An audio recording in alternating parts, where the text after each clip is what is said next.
창세기 9장 1절로 7절 말씀입니다. 하나님이 노아와 그 아들들에게 복을 주시며 그들에게 이르시되 생육하고 번성하여 땅에 충만하라. 땅의 모든 짐승과 그 중에 모든 새와 땅에 기는 모든 것과 바다에 있는 모든 물고기가 너희를 두려워하며 너희를 부럽고하며 이것들은 너희의 손에 붙였음이니라. 모든 산 동물은 너희의 먹을 것이 될지라. 채소같이 내가 이것을 다 너희에게 주노라. 그러나 고기를 그 생명이 되는 먹지 말라. 내가 반드시 너희의 피, 곧 너희의 생명의 피를 찾으리니 짐승이면 그 짐승에게서, 사람이나 사람의 형제면 그에게서 그의 생명을 찾으리라. 다른 사람의 피를 흘리면 그 사람의 피도 흘릴 것이니 이는 하나님이 자기 형상대로 사람을 지으셨음이니라. 같이 너희는 생육하고 번성하며 땅에 가득하여 그 중에서 번성하라 하셨더라. 아멘. 기도하겠습니다. 하나님, 오늘 우리 귀한 날 허락하여 주시고 우리가 기쁨과 감사함으로 주 앞에 예배드릴 수 있도록 인도하신 주님께 감사합니다. 하나님, 인류의 역사, 하나님의 열심이라는 제목으로 같이 말씀을 나누고자 합니다. 인간의 사사로운 말이나 정치적인 발언을 하지 않고 오직 성경에 약속된 하나님의 말씀만 증거하는 이틀 되게 도와주옵시고, 이 시간 우리 귀만 성경 말씀 듣고 끝나는 것이 아니라 우리가 하나님 말씀을 우리의 마음판 깊이 새겨서 하나님 말씀대로 살아갈 수 있는 원동력이 될 수 있도록 이 시간을 축복하여 주옵소서. 오늘도 우리가 함께 하시고 역사하실 걸 믿사하며 우리를 구원하신 예수 그리스도의 이름을 감사하며 기도드립니다. 아멘. 네, 반갑습니다. 네, 반갑습니다. 우리가 지난주에는 왜 하나님께서 노아 시대 때 수많은 사람이 있었는데 왜 노아나 한 사람만 하나님께서 그를 선택하셨는지에 대해서 이야기했습니다. 그가 완전히 의롭고 죄가 전혀 없는 사람이기 때문에 그를 선택한 것이 아니라 노아가 그의 양심 가운데 심겨진 하나님의 율법, 하나님의 방법대로 살려고 몸부림쳤던 부분, 그가 양심의 방법대로 살려고 했던 사람이라는 것을 하나님께서 보시고 그에게 은혜를 주셨다, 이렇게 성경이 이야기하고 있습니다. 혹시 역사의 국어적인 의미 혹시 아십니까? 우리 역사를 영어로 히스토리아 얘기하죠. 제가 어제 국어사전 한번 찾아보니까 이 역사의 뜻을 보니까 히스토리는 인류 사회의 변천과 흥망성쇠의 과정 또는 그 기록을 얘기합니다. 그리고 어떤 사물이나 사실이 존재해온 연역, 그리고 세 번째로 자연 현상이 변하여 온 좌치, 이렇게 국어 성경에는 역사를 정의하고 있습니다.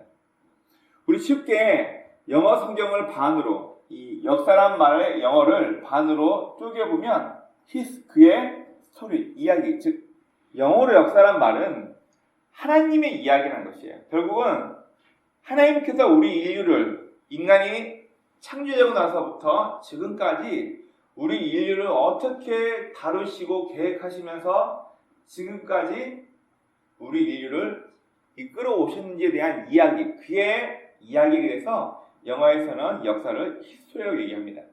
오늘 설교 제목처럼 저는 우리 인간이 살아온 역사, 그리고 하나님의 열심으로 이것을 이루었다는 것을 우리가 성경을 통해서 좀 보려고 합니다. 우선 이 성경 66권이 어떤 인류의 역사적인 단계를 거치면서 지금까지 오게 되었는가에 대해서 제가 간략하게 몇 가지로 정리해 보았습니다. 앞에 화면을 보시면 창조 시대, 하나님께서 인류를 창조하시고 자연 환경을 조성하는 가운데서 인간이 점점 이 땅에 많아지는 창조 시대. 그 다음 창세기 12장에 보면 아브라함을 하나님께서 부르셔서 아브라함과 이삭과 야곱, 그의 아들들을 통해서 큰 족장을, 대표되는 족장들을 통하여서 하나님께서 인류를 이끌어 가십니다. 자, 그 다음 아브라함의 자손들을 하나님께서 많게 하시고 또 약속하신 가나안 땅으로 들이기 전에 이들을 보호하고 이들에게 필요한 것들을 주시기 위해서 하나님께서는 이들을 애굽, 지금의 이집트라는 큰 나라에서 노예로 살게 하시고 430년 후에 애굽의 노예에서 탈출하게 합니다. 출애굽 시대, 그리고 마침내 하나님께서 약속하셨던 가나안 땅에 들어가서 가나안 정복 시대가 되고, 그 다음 사사 시대와 왕정 시대. 하나님이 인간을 다스리는데 인간 사회에 문제가 생기니까 사사, 영어 성경에 저지먼트라고 이렇게 판단하는 사람, 심판자가 나와 있는데요. 정말 잘못된 단어입니다. 사사 말 그대로 해결사라는 뜻이에요. 그리고 하나님께서 인간의 왕이길 원하셨는데 인간들이 자꾸 우리도 다른 나라처럼 왕이 대신 전쟁에 나가고 왕이 대신 싸움을 해서 우리에게 탈취물을 갖다주는 다른 나라처럼 왕이 있었으면 좋겠습니다라고 해서 백성들의 요구 때문에 왕정시대가 시작됩니다. 그리고 이 왕정시대가 왕이 하나님 말씀대로 듣고 바르게 나라를 다스리면 참 좋을 텐데 이 또한 잘못됩니다. 왕마다 자꾸 실패하고 인간적으로 잘못된 정치적인 성향들 때문에 결국 북쪽 이스라엘은 아시리안 나라에 멸망당하고 남쪽 유다라는 나라는 바벨론이라는 나라에 멸망당해서 포로로 끌려갑니다. 그래서 이 포로 시대, 70년의 포로 시대가 끝나고 이스라엘 백성들이 자기 고국으로 돌아오게 됩니다. 그래서 예수님 시대, 그리고 예수님의 제자들은 초대교회 시대, 그리고 현 우리가 살고 있는 21세기, 저는 지금 이제 코로나 시대라고 그렇게 한번 이야기를 붙여봤습니다. 그럼 먼저 이 창조 시대, 하나님께서 이 창세기 1장부터 11장까지 내용을 보시면서 이 창조 시대 때 있었던 이야기들을 한번 해봅시다. 먼저 하나님께서 아담과 하울을 만드시고 그들에게 이 땅에 생육하고 번성하면서 너희가 이 땅을, 우리나라 말에는 정복하고 다스리라 나와 있죠. 근데 이 다스리란 말에는 최마에만 단어도 있지만 창세기 1장 28절 그리고 2장 7절 말씀에 보면은 쉐만한다는 단어예요. 내 쉐만, 즉 하나님의 음성을 듣고 이 땅에 있는 모든 것을 관리해라 이렇게 나와 있습니다. 자, 그런데 오늘 우리가 읽었던 이 본문 말씀에는 창세기 1장 28절에 있는 인간에게 주신 명령과 똑같은 이야기를 노아와 그의 가족들에게도 하나님께서 하십니다. 자, 노아의 홍수 사건, 아담의 후손을 통해서 계속해서 정결하고 하나님 방법대로 사는 인간이 나오면 좋은데 가인의 후손은 인류 문학적으로 점점 발달을 하지만 하나님 없는 발전이 되어버리고 셋의 후손은 여호와를 부르며 하나님의 예배하는 백성이었어요. 그런데 문제는 이 셋의 백성도 점점 가인의 백성과 비슷하게 되면서 하나님을 점점 모르고 자기 인간의 욕심과 방법대로 살면서 인류 전체가 타락해버립니다. 그 중에서 완전하진 않았지만 그래도 마음의 법을 따라서 하나님께서 인간 마음에 주신 양심의 법을 따라 살려고 하는 노아를 보시고 그가 아인, 내 눈에 들었다, 내 마음에 들었다라고 하시고 노아에게 은혜를 주셔서 노아로 하여금 방주를 지어서 노아의 후손들을 통해서 다시 한번 아담에게 하셨던 약속을 또 한 번 하십니다. 우리 오늘 읽었던 성경 본문 1절부터 7절 말씀 보면 하나님께서 인류 최초요 인간 아담에게 하신 약속과 똑같은 이야기를 하십니다. 무슨 얘기를 하냐면 창세기 1장 28절 말씀에는 생육하고 번성하여 땅에 충만하라, 땅을 정복하라, 바다의 물고기와 하늘의 새와 땅에 움직이는 모든 생물을 다스리라 이렇게 명령하셨어요. 근데 노아와 그의 가족들에게도 하나님께서 똑같이 이 명령을 하십니다. 우리 다 같이 7절 말씀 한번 보겠습니다. 7절 9장 7절 다 같이 한번 읽어봅니다. 시작. 너희는 생육하고 번성하며 땅이 가득하여 그 중에서 번성하라 하셨더라. 네, 이 말씀 보면 하나님께서 아담에게 하셨던 약속을 똑같이 노아와 그의 가족들에게 하십니다. 자, 이 얘기는 무슨 얘기냐면 왜 하나님께서 홍수를 통해 방주에 타고 있던 노아의 가족들만 살려주시고 왜 모든 인간을 다 물에 죽게끔 내버려 주셨어요? 왜? 가망이 없었다는 거예요. 창세기 7장에 보면 인간이 마음에 품는 모든 생각과 마음이 악할 뿐임을 보시고 도저히 안 되겠다. 이 인간들은 이 땅에 있으면 안 되겠다고 작정하시고 홍수로 모든 인간을 다 멸하려고 작정하셨을 때 누가 하나님의 마음에 들었냐면 노아라는 사람의 삶이 완벽하진 않았지만 그의 양심이 하나님의 방법대로 살려고 했던 그의 모습이 보였기 때문에 하나님은 노아를 통해서 인류를 다시 시작하셨던 거예요. 실패하셨다. 인간의 죄악된 본성을 잘못된 방향으로 쓰는 인간 때문에 인간은 다 정리해버리고 노아야 그의 가족들을 통해서 하나님께서는 다시 한번 인류를 부흥시키기를 원하셨습니다. 근데 애석하게도 창세기 11장에 보면 노아의 후손들이 쭉 많아집니다. 그래서 야벳, 셈, 함, 자 이런 사람들이 노아의 아들들인데 지금으로 말하면 백인, 황인, 흑인으로 분류돼서 지구 곳곳으로 흩어지게 됩니다. 자, 이게 사진 한번 볼까요? 이게 지중해인데 지중해를 기점으로 해서 보시면 이집트와 아프리카 계열은 우리가 알고 있는 함, 즉 쉽게 말하면 구스, 검게 걸리다 그런 뜻이에요. 함의 자손들이 이집트부터 아프리카 남단으로 뻗치게 되고 다음 셈, 노아의 첫 번째 아담의 셈은 아시아 쪽입니다. 우리가 알고 있는 동쪽. 자, 그래서 유럽을 기준으로 우리나라는 먼 아시아, 극동 아시아 그리고 이쪽에 있는 아라비아 반도 이쪽을 가까울 근서서 근동이라고 얘기를 합니다.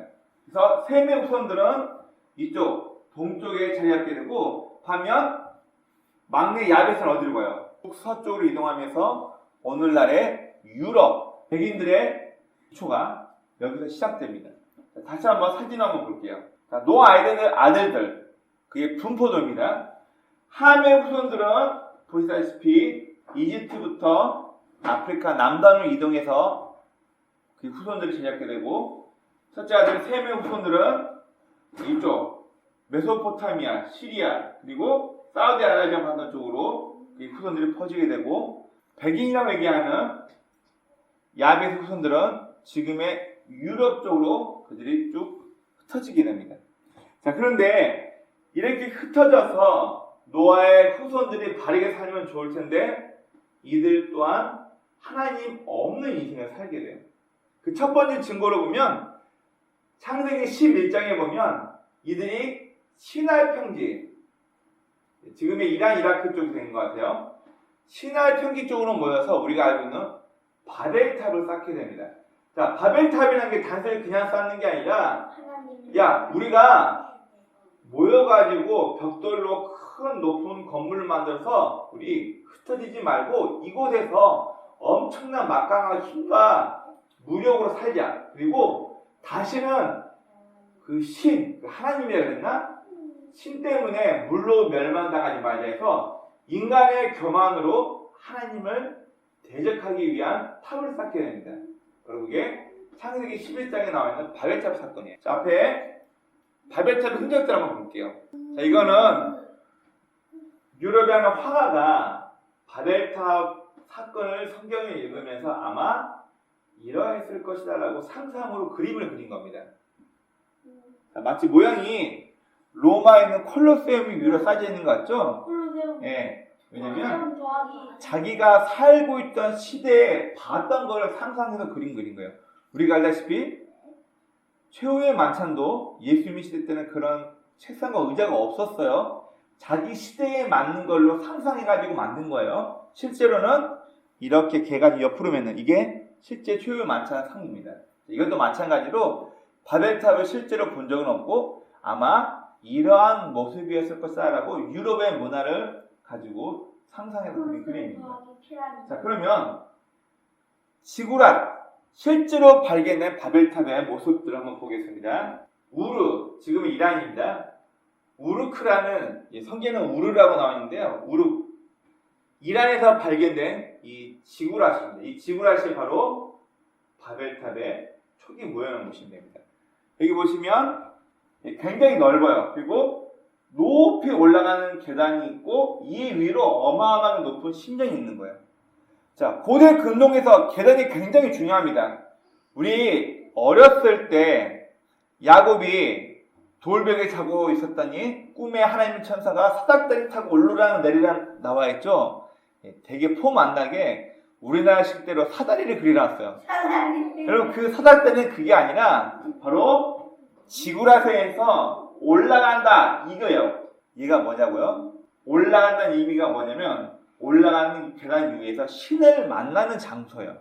그래서 계단을 신을 만나러 가는 과정에 있는 장소를 위해서 성경에서는 야곱의 사닥다리로 천사가 오르락 내리락 있다고 표현했는데 그는 사다리가 아니라 바로 신을 만나기 위해서 이 높은 계단을 타고 올라가서 신을 만나서 자기의 소망을 얘기한다. 신과 접전한다. 뭐 이런 의미입니다. 이걸 정면에서 한번 본 사진입니다. 자, 옆에 보면 사람 크기가 나와 있죠? 계단이 몇 층 계단 같아 보여요? 3층 정도? 예, 그 정도 높이 되고 굉장히 넓고 큽니다.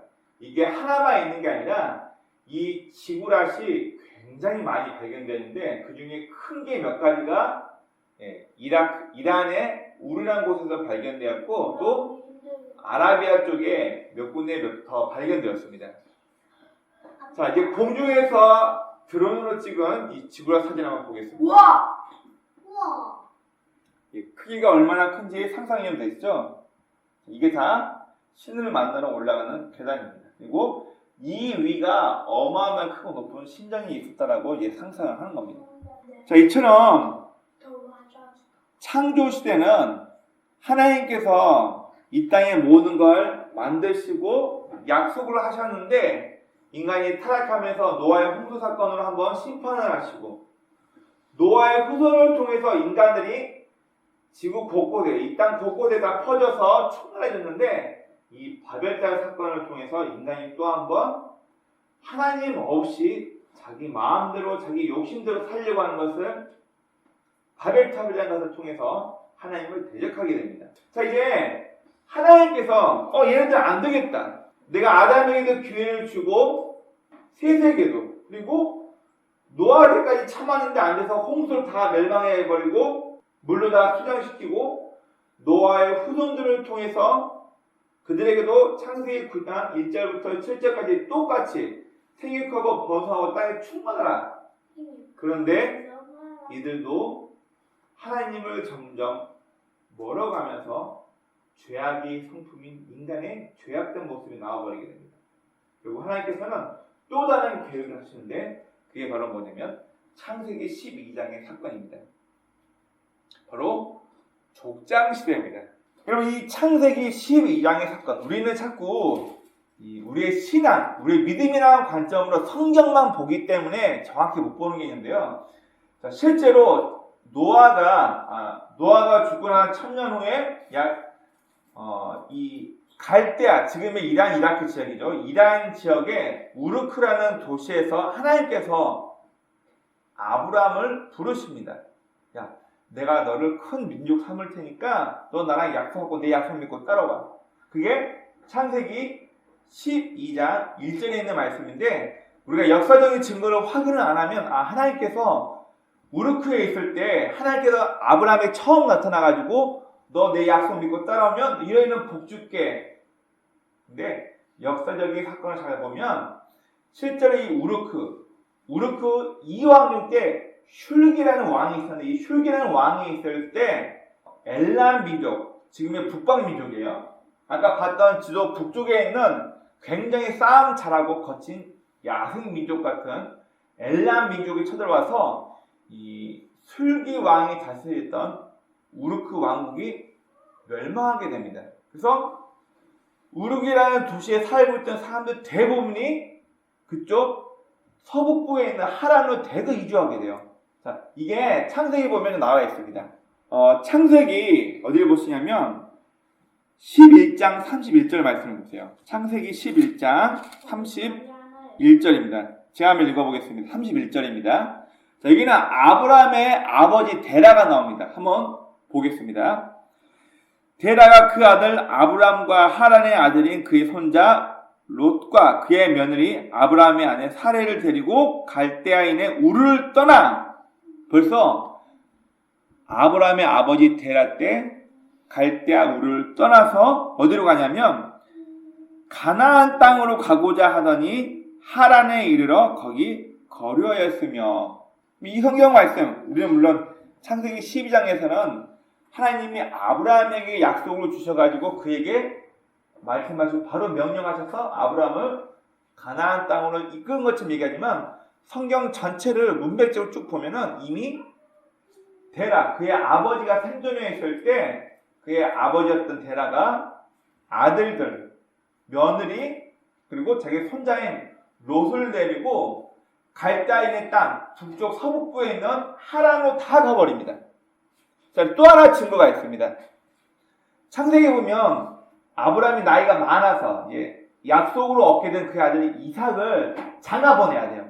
엘리멜렉은 자기 믿을 만한 종에게 이야기합니다. 야, 가서 내 아들을 위해서 며느리감 좀 찾아봐. 그때 무슨 얘기를 하냐면 너 딴 데로 가지 말고 내 고향 하란으로 가서 며느리 찾아오라는 얘기합니다. 그럼 우르크는 뭐예요?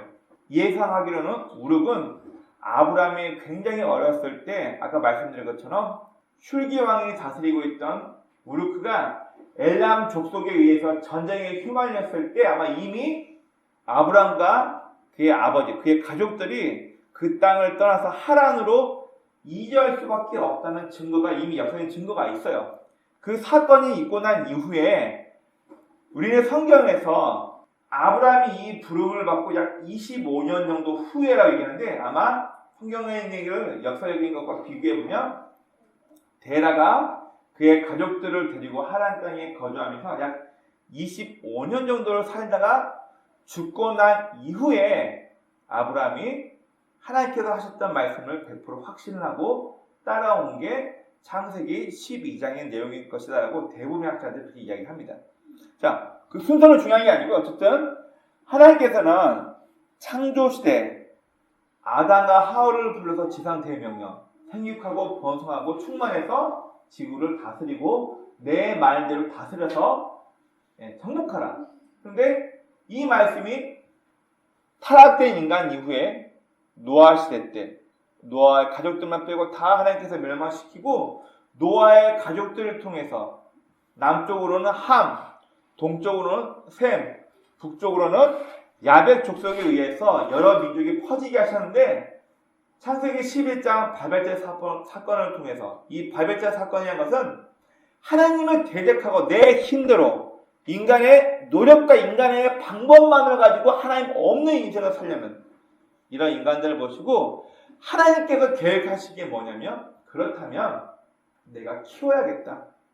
어떤 사람은 내 말대로 하나님께서 심겨놓은 양심의 방법대로 올곧게 바르게 사는 인간을 내가 키워서 얘들을 내 친아들처럼 이 민족을 내가 직접 인도하고 다스리는 나의 최고의 걸작품을 만들겠다고 계획하십니다.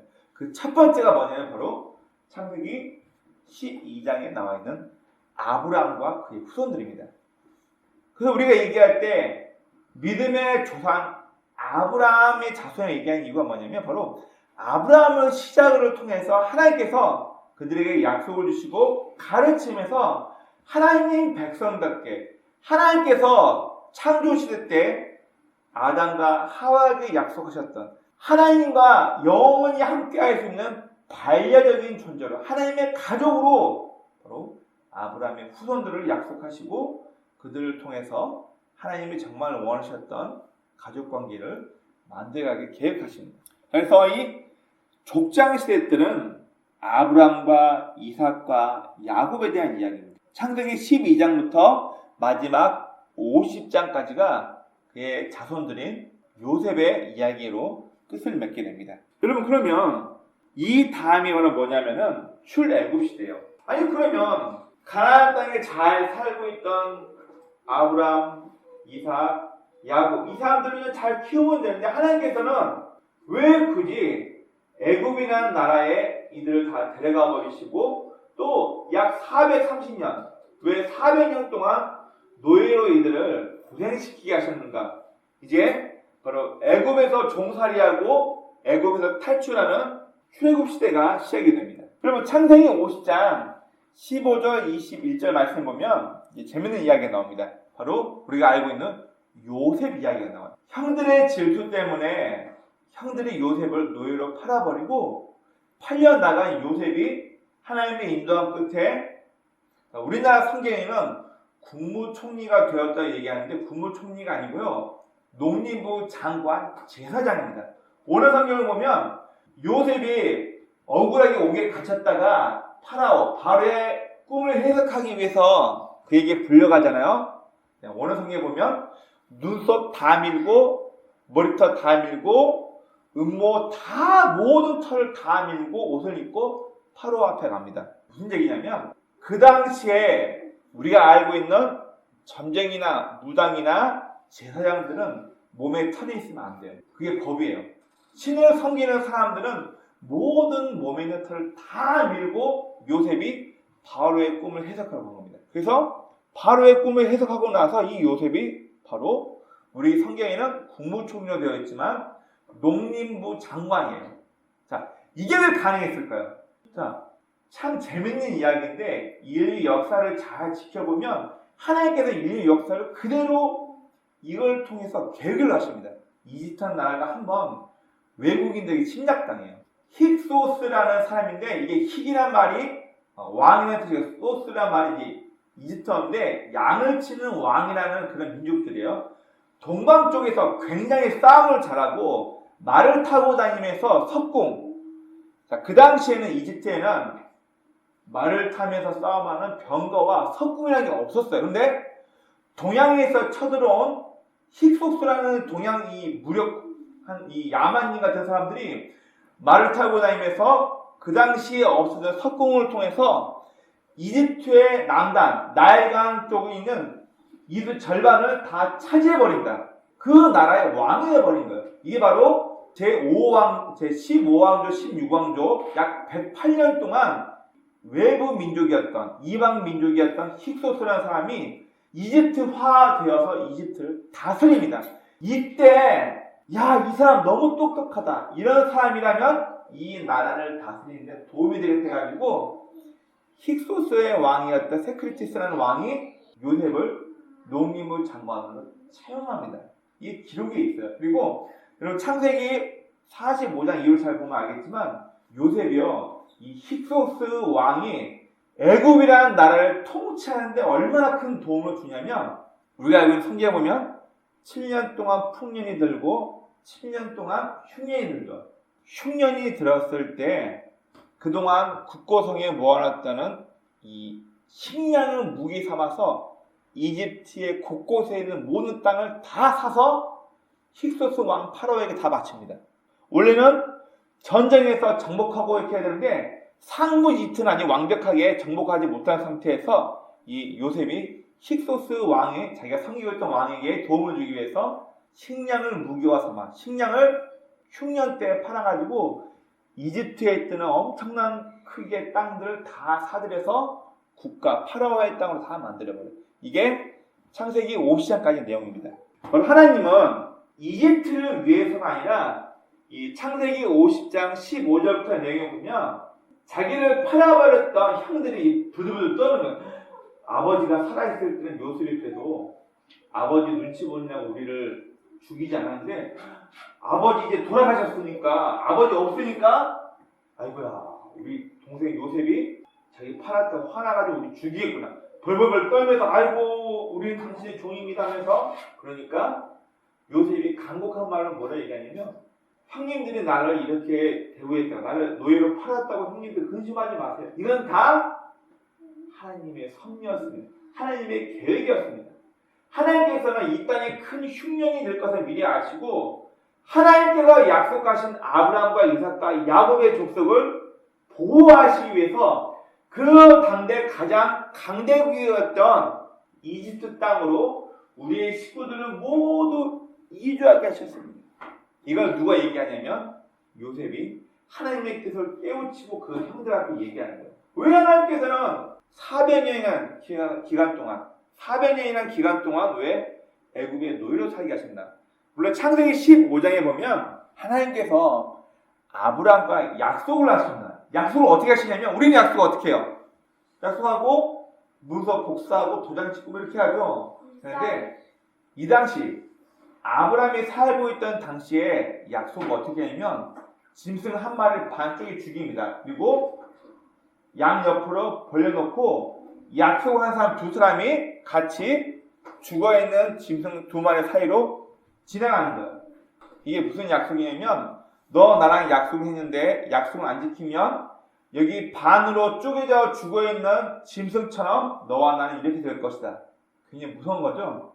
약속을 어기지 말라는 의미에서 동물 반으로 쪼개 그 사이를 지나갑니다. 창세기 15장에 보면 하나님과 아브라함이 약속을 하는데 그 반으로 쪼개놓은 사체 위에 솔기가 내려와서 그 사체를 먹으려고 합니다. 이 사건 때문에 하나님께서 이게 성경에는 아브라함의 마음 가운데 어떤 마음이 들어있는지 나와 있지 않지만 그 사건 하나 때문에 하나님께서 뭘 약속하시냐면 너의 후손들은 다른 민족에게 400년간 노예 생활할 것이다. 400년간 이방 족속이 니네 후손들을 괴롭힐 것이다. 바로 애굽에서 노예로 살 것을 얘기합니다. 이상하네. 요셉이 국무총리, 농림부 장관이고 왕의 환대로 70명의 요셉의 가족들이 다 고센 땅으로 이주했는데 왜 갑자기 노예가 되지? 자, 아까 힉소스 민족이 몇 년간 통치했냐면 108년간 통치를 하다가 상부 이집트에서 오리지널 이집트 왕을 컸던 사람들이 이 힉소스 민족의 왕들을 다 쫓아내버립니다. 그러면 원래 있던 고센 땅에 이스라엘 백성들은 어떻게 될까요? 이때부터 노예와 시작되버린 이 역사에 남겨 있습니다. 이때부터 원래 전통 이집트인들이 힉소스 민족의 왕들 다 내쫓고 이집트의 전체를 정복했을 때 그때 고센 땅에 남아있던 이스라엘 백성들은 노예가 되어버립니다. 그래서 430년 정도의 노예 생활이 끝나고 나서 최고 애굽 땅에서 탈출하게 됩니다. 자, 그런데요. 아까도 말씀드렸지만 하나님께서는 아브라함의 아들과 그의 후손들을 통해서 하나님이 원하시는 민족을 만들기 원하셨어요. 근데 보호를 받아야겠죠. 자, 아브라함의 후손들이 크고 있던 아브라함의 자손들이 점점 많아지고 있을 때 세계의 정세가 어땠냐면 북쪽으로는 우리가 지금 터키 땅이죠. 북쪽으로는 아시리아라는 철기 문화를 가지고 엄청나게 전쟁을 많이 하는 호전적인 민족이 나왔었고 또 북동부에는 우리가 알고 있는 바벨론 나라가 점점 급부상했었고 남쪽에는 이집트라는 나라가 엄청난 전쟁을 잘하는 강대국 사이에 70명 정도 되는 하나님께서 택하여 세우신 아브라함의 후손들이 살고 있었던 거예요. 이들을 보호하려면 어떻게 했어요? 이들을 보호하려면 그래서 성경에는 하나님께서는 이 아브라함의 후손들을 보호하시기 위해서 강대국으로 이들을 이끌어서 강대국이었던 이집트 땅에서 그의 숫자가 어마어마한 숫자가 들 때까지 기다리시고 난 이후에 하나님께서 이들을 애굽에서 탈출하게 하십니다. 이게 바로 출애굽 시대입니다. 자, 출애굽한 이스라엘 백성들은 마침내 하나님께서 아브라함에게 약속하셨던 적과 꿀이 흐르는 가나안 땅, 지금의 가나안 땅 이쪽으로 이들을 인도하십니다. 자, 그런데 애석하게도 실패합니다. 뭐가 실패냐면 여호수아 때부터 이미 실패를 해요. 우리는 여호수아 본바다 앞으로 가자 이 산지를 내게 주소서 이런 노래가 있죠. 이런 노래가 있는데 너무나도 한국적으로 잘못 해석한 건데 이스라엘 역사를 배우면요 왜 이스라엘 사람들이 한국 목사가 와서 한국 선교사가 와서 하는 구약 성경 이야기를 얼마나 무시하는지 몰라요. 성경을 알지도 못하면서 니네 식대로 해석한다.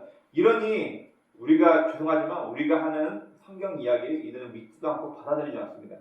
이스라엘 실제 역사에서는 여호수아 때 이미 실패했다고 얘기해요. 왜냐하면 하나님께서는 모세에게 이미 하나님의 언약과 율법을 허락하셨는데 여호수아 때 모세에게 받았던 언약과 율법이 다 전수되지 않습니다.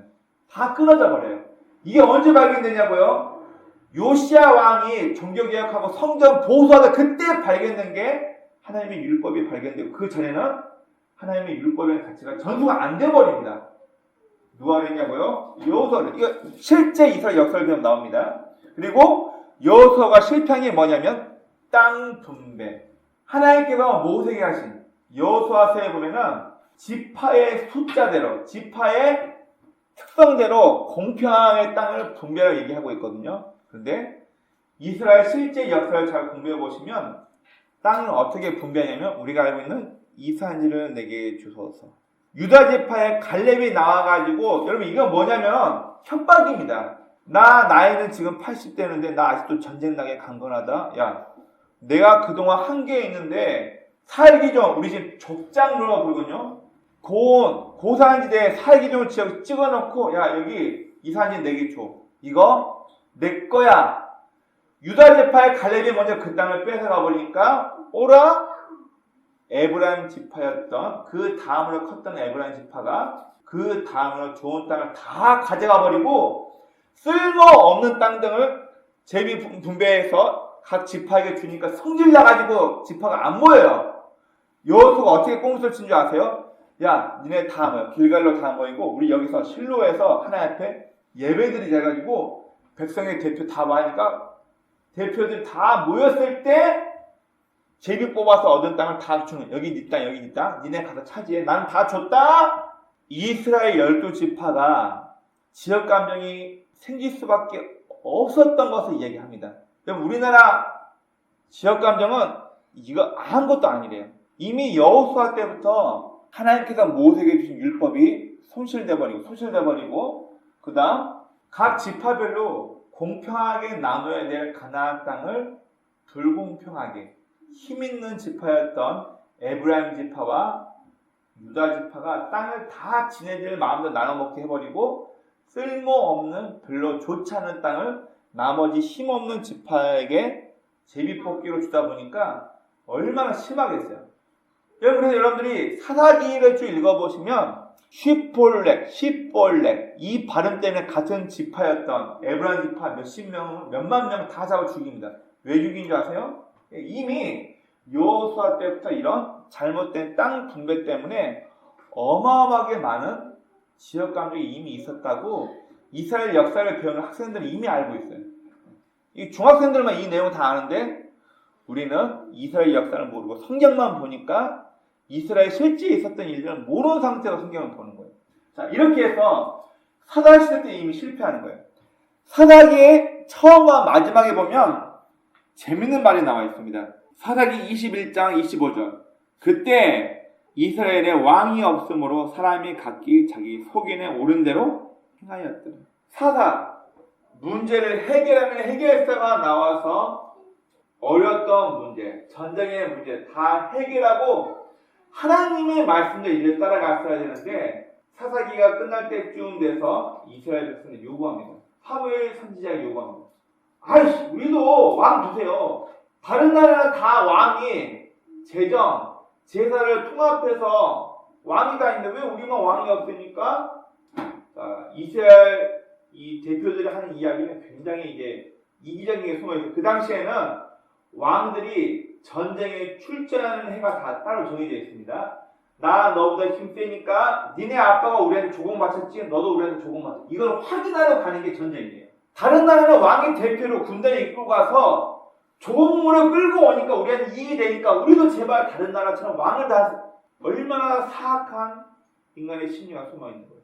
하나님께서는 사무엘에게 뭐라 얘기하냐면 쟤네들 원하는 대로 줘라. 쟤네들은 이미 내가 자기네들을 다스리는 왕이 되기를 하나님을 원치 않고 있다 얘기하는 거예요. 그리고 왕이란 제도를 주어서 그 왕 때문에 힘들고 고통스러워도 나는 이제 듣지 않겠다. 니네가 왕을 요구했으니까 나는 왕을 통해서 다스리겠다 얘기하십니다. 이 왕이 하나님 방법대로 잘하면 좋겠는데요.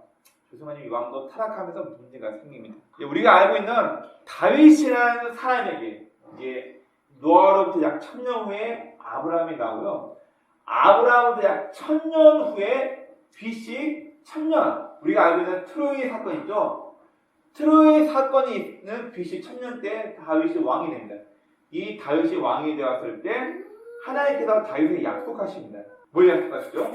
너희의 후손을 통해서 메시아가 나올 것이다. 네 아들들을 통해서 왕위가 계속 개선될 것이고 너의 후손을 통해서 메시아가 나올 것이다 얘기해요. 여러분 우리가 마태복음 사복음서를 보면요, 예수님을 메시아로 인정하는 사람들의 고백과 예수님을 무시하는 사람들의 고백이 다릅니다. 어떻게 다른데요? 예수님 시대 때 저 나사렛 예수 아니야? 무슨 의미로 들리나요? 그 당시에 나사렛이라는 동네는요, 유다 지파에서 왕이 나온다고 하니까 로마에서 유다 지파, 남쪽에는 유다 지파를 싹 북쪽으로 끌고 와가지고 동굴에서 집을 짓고 살게끔. 왜냐면 로마인들이 쿠데타가 일어나서 왕이 나오면 쿠데타가 일어날 수 있으니까 로마인들이 유다 지파 사람들 다 잡아 끌어다가 나사렛이라는 동네에 놔두고 감시하면서 이들을 하기 위해서 만든 동네가 나사렛이에요. 나사렛이라는 동네가 구약 시대에 없었어요. 자, 그런데 제 나사렛 예수 아니야? 어떤 의미로 들리나요? 별벌이라는 촌동로에서 튀어나온 랍비라고 설치는 예수 아니야? 예수를 인정하지 않는 사람이 이렇게 고백했고요. 예수를 메시아로 고백했던 사람들을 뭐라 부르는 줄 아세요? 다윗의 자손 예수여 나를 부르시오. 다윗의 자손. 네, 이렇게 얘기합니다. 여호수아의 실패, 또 사사기, 그리고 수많은 열왕기를 통해서 왕들을 통한 하나님의 통치가 안 이루어집니다. 인간의 타락한 본성 때문에. 그리고 하나님은 이 이스라엘 땅을 한번 흩어버리십니다. 그게 바로 포로기의 시작입니다. 북이스라엘은 아시리아, 지금의 터키 쪽에 있는 사람들입니다. 아시리아를 통해서 완전히 멸망당해서 민족 자체가 없어져 버려요. 그러면 왜 이스라엘 백성을 얘기하는 걸 왜 유태인을 얘기하죠? 솔로몬의 아들이었던 르호보암 때 나라가 갈릴 때 남유다는 두 지파밖에 없어요. 우리가 자꾸 잘못 오해해서 베냐민 지파하고 유다 지파가 있는데 아닙니다. 베냐민 지파의 땅을 유다 지파가 먹어버린 것 때문에 오해하는데 시므온 지파, 브에르시바 지역에 있던 시므온 지파하고 유다 지파가 두 개밖에 없어요. 근데 시므온 지파는 땅이 유다 지파 남쪽 안에 자기네 땅이 있었기 때문에 어쩔 수 없이 끌려가서 시므온과 유다 지파가 두 지파고 나머지 10지파 어떻게 돼요? 북이스라엘 넘어가요. 근데 10지파가 있던 북이스라엘이 어떻게 돼요? 아시리아에 의해서 완전히 멸망당해버리고 혼혈, 이방인으로 다 내쫓아버리고 다른 나라 사람들 데리고 와서 피가 섞여버리면서 지금으로 말하는 사마리탄이 돼버립니다.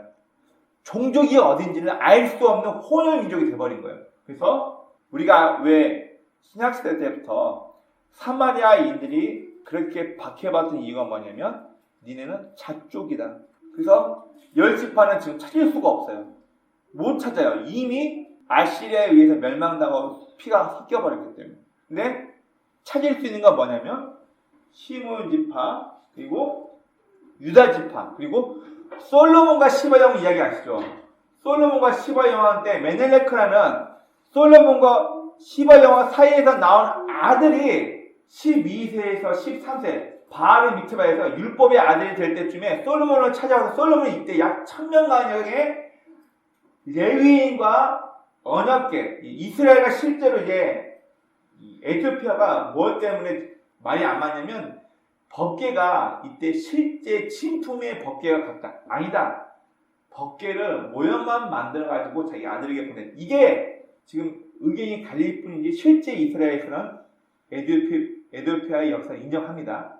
약 1000명 가까이 되는 에티오피아의 레위인들이 다 에티오피아로 가서 에티오피아 정교회 거기서 신앙을 갖고 살고 있는 거예요. 에티오피아가 공산국권이 무력화될 때 실제로 이스라엘에서 비행기를 떼어서 모세 작전 이런 작전 이름을 붙여가지고 실제 거기 있던 레위인들을 다 데리고 옵니다.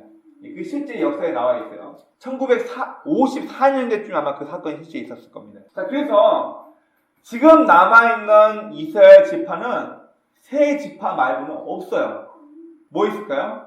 유다 지파, 시므온 지파, 레위 지파 말고는 나머지 지파는 알 수가 없어요. 이것도 남유다가 멸망당했지만 바벨론의 포로로 끌려가서 이들이 살 수 있는, 포로만 살 수 있는 지역이 주어지고 70년 이후에 바벨론이라는 나라가 멸망당하고 페르시아, 메데파다, 페르시아가 나라가 세워지면서 이들이 자기네 고국 땅으로 돌아오게 됩니다. 자, 그리고 우리가 알다시피 예레미야, 다니엘, 에스겔, 느헤미야, 에스더 전부 다 포로로 끌려갔다가 다시 돌아오는 내용에 대해서 또 소선지서에서 이것들이 내용이 나와 있습니다. 자, 다음은 중간기 그리고 예수님 시대. 페르시아가 이제 막 성장하고 있는 우리가 알렉산더 대왕 있죠. 그리스 로마 헬레니즘 문화를 가지고 있던 알렉산더 대왕과 막 싸우면서 이 페르시아는 점점 나라가 점점 기울게 되고 헬라 그리스 로마 문화가 아주 확산되면서 로마라는 나라가 힘을 가지고 있는 상태에서 이스라엘 사람들을 다스리게 되면서 로마 통치 속에서 예수님의 십자가 사건이 일어나게 됩니다. 어쩌면 노아부터 아브라함 때까지 그리고 아브라함부터 다윗 때까지가 1000년 또 다윗 왕부터 예수님까지가 1000년. 하나님은 인류의 역사를 통해서 어떻게 하면 내가 아담과 하와 천지창조의 질서대로 이 인간들을 다시 회복시킬 수 있지. 타락해버린 이 인간을 어떻게 하면 다시 한번 내가 원했던 하나님께서 이미 계획하셨던 마음에 품고 오셨던 어떻게 하면 이 인간을 창조의 목적대로 다시 되돌릴 수 있을지 이게 바로 예수님의 십자가 사건을 통해서 하나님께서는 종지부를 찍으십니다. 그리고 예수님의 십자가 사건을 통해서 모든 인간들이 죄를 용서받고 예수님, 하나님의 방법대로 하나님의 통치를 받으며 하나님의 백성이 되게끔 이 십자가 사건을 통해서 모든 걸 다 계획해 놓으시는 역사적으로. 그리고 예수님의 제자에 의해서 초대교회 시대를 통해서 유럽 곳곳으로 퍼져나간 복음이 결국 로마라는 나라가 기독교화해서 버리고 로마라는 나라가 나누어지면서 지금의 유럽이 되면서 유럽이 그래서 기독교 문화를 가지고 있는 나라, 기독교로 나라의 종교로 하는 나라가 되면서 미국으로부터 지금의 온 세상에 이 복음이 퍼져서 우리나라에도 이 복음이 들어온 겁니다. 그럼 지금은 21세기를 살고 있습니다. 교회와 신앙은 이제는 내 입맛대로 선택할 수 있는 시대가 되어버렸어요. 여러분, 사회성이란 것은 인간에게 있는 사회성이란 것은 내가 아닌 다른 누군가와 갈등을 통해서 나와 뜻이 맞지 않는 누군가와 갈등을 통해서 맞춰가는 과정을 통해서 사회성이 나옵니다. 이런 교회도 마찬가지예요. 나 김지사 너무 꼴보기 싫어. 나 저 성도 너무 꼴보기 싫어. 우리 목사님 설교는 좋은데 사석에서 만나면 불편해. 여러분, 이런 갈등을 통해서 인간이 성장하고 성숙해야 되는데 교회가 많다 보니까 지금처럼 비대면으로 코로나 사건 때문에 인터넷으로 웹상으로 예배를 즐기는 사람들은 나와 맞지 않는 사람, 갈등을 통해서 사회성을 키워서 이걸 맞춰가야 하는데 이걸 다 하지 않는 시대가 지금의 시대가 아닙니다. 지금의 시대가 바로 갈등을 더 이상 요구하지도 않고 마음에 안 들면 딴 교회 가면 되지. 이 목사님 마음에 안 들면 그냥 저 목사님 설교 잘하니까 이거 인터넷 들으면 되지. 설교 듣고 마음에 들면 나 그 교회 등록하고 인터넷으로만 헌금 보내면 되지. 흔히 말하는 안나가 교회. 거꾸로 하면 가나안. 안나가 교회. 나 교회 안 나가지만 예수 믿는 사람이야. 가나안 교인이 그렇게 말할 수밖에 없는 이유가 바로 여기 있는 거죠. 우리가 살던 21세기 더 이상 교회 안에 성도들끼리 뭉쳐서 치고받고 갈등도 있고 이걸 해결하면서 성장하는 걸 이미 사람들이 포기했습니다. 지금의 교회는 더 이상 신앙 공동체 안에서 갈등을 통한 성장을 사람들이 요구하지 않습니다. 원하지는 않아요. 저는 이렇게 표현을 합니다. 초, 중, 고까지는 내가 원하지 않아도 몇 학년 몇 반 담임 선생님 누구 정해졌기 때문에 그 클래스 학급 안에서 여러 명의 친구들이 얘랑도 만나고 쟤랑도 만나고 막 치고받고 싸우기도 하고 친해지고 하면서 다른 사람과 어울리는 방법을 고등학교까지 배웁니다. 그런데요, 고등학교 졸업하고 대학에 가게 되면요, 이제 사람들이 뭐가 바뀐 줄 아세요? 나와 코드가 맞는 사람을 찾아. 나랑 대화가 잘 되는, 나와 정서적으로 맞는 사람을 찾다 보니까 더 이상 내 인격이 성숙할 수 있는 계기가 생겨야 안 생겨요? 잘 안 생깁니다. 나와 맞는, 나와 비슷한 사람하고만 친구하니까 갈등이라는 걸 겪을 필요가 없는 거예요. 나중에 남자들은 군대 가서 단체 생활하면서 이게 깨지고 까지고, 근데요, 이런 군대가 꼭 좋다 나쁘다를 떠나서 우리 한국에서는요, 단체 생활, 군대 생활을 해보지 않는 남자는 죄송하지만 별로 인정을 안 하는 이유가 뭐냐면, 제가 말씀드린 것처럼 여러 사람과 갈등을 통해서 이걸 해소하는 사회성이라는 능력을 키워야 되는데 이게 없다는 거예요. 여러분, 애석하게도 지금 21세기 코로나 시대에 우리 아이들에게는 이 사회성이라는 게 없습니다. 죄송하지만 너무나도 부모에 의해서 편하게 좋은 것만 내 선택에 의해서 교회도 선택하고 사람도 선택해서 만나고 설교도 내가 듣고 싶은 설교만 듣고 교회 안에 더 이상 공동체가 모이지 않습니다. 비대면을 합니다. 오늘 우리 시대는 이렇게 변하고 있습니다. 비대면 예배, 코로나 시대는 예배와 공동체가 무너지고 있고요. 이제는 과거에는 교회에서 사람들의 성도의 신앙을 훈련시키고 교육했다면 이제는 가정에서 이 역할을 해야 합니다. 초창기 하나님께서 이스라엘 백성들에게 모세를 통해 율법을 주실 때 쉐마 이스라엘, 이거는 학교란 기관을 통해서 교육한다고 하지 않았고 있어요. 쉐마 이스라엘, 누구를 통해서 교육하나요?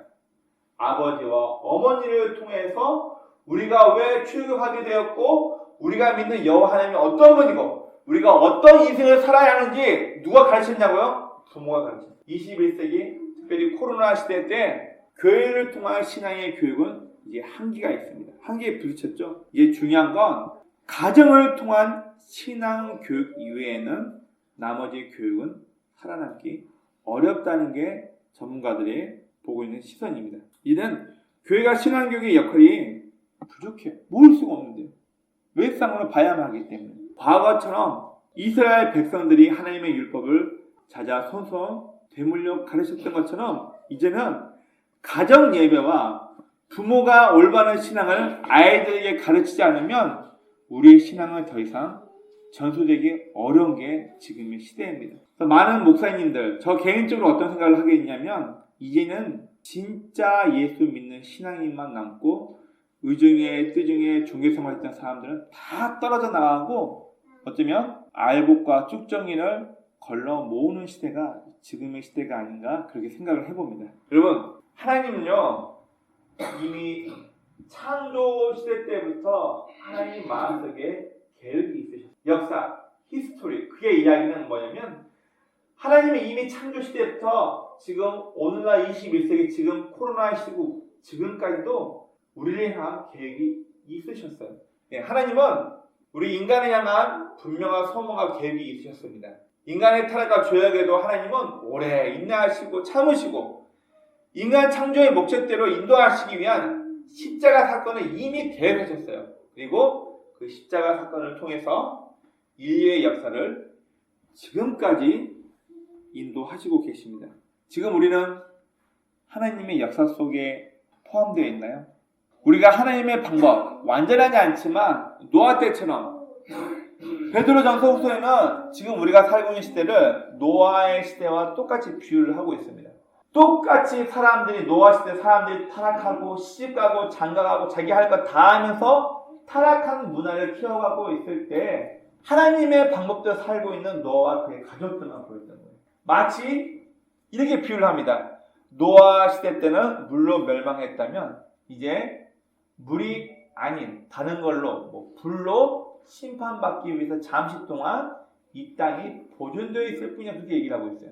우리는 하나님의 계획 속에서 살고 있으니까 아니면 세상 문화 남들이 다 그렇게 사니까 남들처럼 세상 문화와 대중의 요구에 빠져 살고 있으니까 인간의 존재 목적은 하나님의 음성을 들으며 하나님의 말씀대로 하나님의 방법대로 살아가는 하나님의 가족이 되는 것이 인간의 창조 목적입니다. 우리의 삶은 이 혼탁한 시대에 하나님의 방법대로 하나님의 말씀을 들으며 하나님의 통치대로 살아갈 수 있는 이 땅을 누리는 저와 여러분이 되시길 주의 이름으로 축원합니다. 아멘.